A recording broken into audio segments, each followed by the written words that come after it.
أنا عبد الرحمن حسنين، مهندس اتصالات ومتخصص ذكاء اصطناعي وأمن سيبراني. هنا وعي رقمي عملي يحمي شغلك وحساباتك بمصادر رسمية.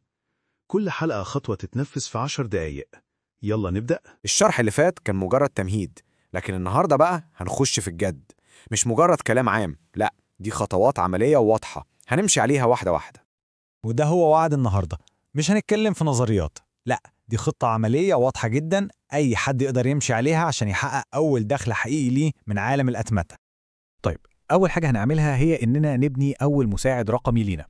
الفكرة كلها إننا هنحول الأداة دي لمساعد ذكي شغال لوحده وبينفذ المهام اللي بنقول له عليها، وده هو الأساس اللي هنبني عليه كل حاجة بعد كده. والموضوع أبسط مما نتخيل، يعني كل اللي هنعمله نفتح المتصفح، ندخل على الموقع، نعمل حساب. الحكاية كلها على بعضها مش هتاخد أكتر من دقيقتين بالظبط ونكون جاهزين. وألف مبروك، كده إحنا رسمياً دخلنا عالم جديد تماماً.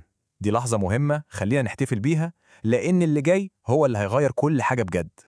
وهنا بقى بيبدأ الشغل الحلو. مش محتاجين نبدأ من الصفر خالص، لا، الموقع نفسه بيوفر لنا قوالب جاهزة بتسهل علينا الدنيا جدا.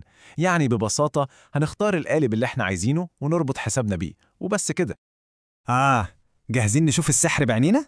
دلوقتي جه وقت التجربة العملية، اللحظة اللي هنشوف فيها نتيجة كل اللي عملناه ده. يعني بتجربة بسيطة زي إننا نبعت إيميل للحساب ده من أي إيميل تاني، هنشوف إيه اللي هيحصل بالظبط. يعني اللي احنا بنيناه ده مش مجرد أداة وخلاص، لا، ده مفهوم أكبر وأقوى بكتير. ده يعتبر مساعد رقمي خاص بينا. تخيلوا معايا إنه شغال في الخلفية 24 ساعة، بيرد على الناس وبينظم جزء من شغلنا اليومي من غير ما نتدخل خالص. والكلام ده حقيقي جدا.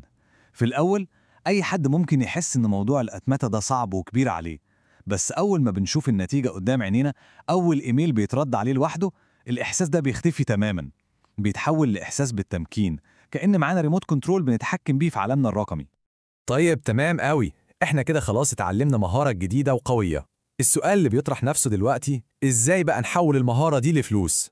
يلا بينا نشوف ازاي ممكن نعمل ده على أرض الواقع. وهنا بقى لازم نبدأ نفكر بعقلية صاحب البيزنس.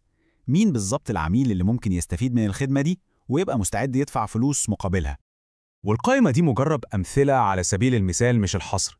يعني فكروا في أي صاحب بيزنس صغير وقته ضيق ومحتاج يرد على عملائه بسرعة، ده عميل محتمل. يعني مثلا عيادة دكتور، مطعم بياخد حجوزات، محل صغير، كل دول محتاجين الخدمة دي.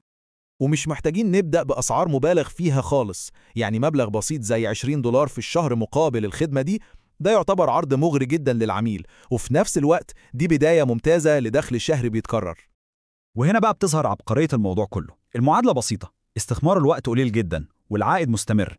يعني بنتكلم في ساعة شغل واحدة بس ممكن تترجم لدخل شهري ثابت بيتكرر كل شهر من غير أي مجهود زيادة. لازم نفتكر إن اللي عملناه النهاردة ده مش خط النهاية، لا خالص، دي مجرد البداية. ده أول انتصار في رحلة جديدة وممتعة. دي أول خطوة بتثبت إن أي حد عنده القدرة يحول المهارات الرقمية لمصدر دخل حقيقي. والجملة دي بتلخص كل حاجة. أصعب حاجة دايما هي أول خطوة، وبما إن الخطوة دي اتخذت خلاص، كل اللي جاي بعدها هيكون أسهل. الإحساس بالإنجاز ده هو البنزين اللي هيكمل بيه أي حد باقي الطريق.